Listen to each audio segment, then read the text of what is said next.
Are you familiar with the concept of infinitely repeating numbers, like 0.0000000 with a 1 on the end, but infinite number of zeros, or 99.9999999% with an infinite number of nines? We can spiral right to the edge of source consciousness, but we will never be it. There's been an individuated consciousness. Once a consciousness has known itself to be an individual and it can stand on its own, it cannot be the all. The all is the all. And this is where people get religious with it and say there's one God and we can't be God. And they're right in that sense. But you're also a part of God. Religions also make that very clear with weird analogies about being the body of God, which is, I get it. It's an analogy and it actually does work.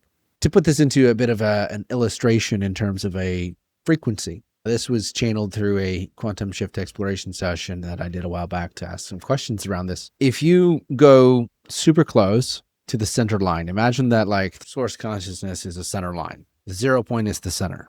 It is absolute nothing, but it also has the allowance for everything. All individuated points of consciousness or individuals come from that line. They can return to it, but they are no more if they do. The thing is, once something has known itself to be an individuated point of consciousness, it won't return fully. It can spiral very close to it. It can come and touch it. It can come and poke it. It can make contact with it. It can take a peek inside that center line of the all. It can understand it in principle. It can extract energy insights and have a beautiful relationship with it. But if it were to spiral all the way in, then its entire cycle from beginning to end would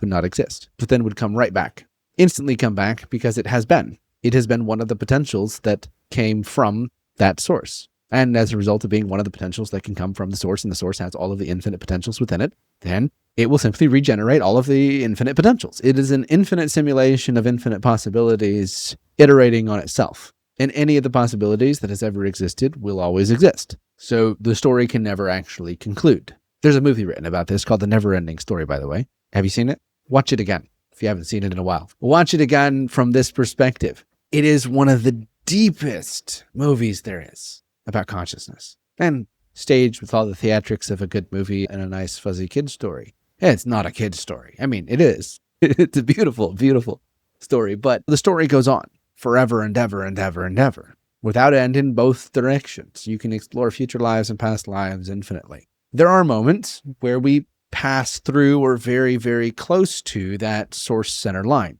Some of these are peak bliss states, heightened meditations, altered states of consciousness. Some of these are also when we die. Some of these are also when we have near-death experiences. At any point when we come into contact with or super close with, we bring some of the perspective we gain from a new entry point into the source consciousness. So if this is source consciousness, is a vertical line, and you're spiraling around it and you come by at this angle right here, you get one perspective. And then later on, you come by at another angle over here, you get another perspective. So we get these insights and profound ideas, and sometimes we try to draw conclusions, and usually we draw too many conclusions, and then we have to update those conclusions later, and that's okay.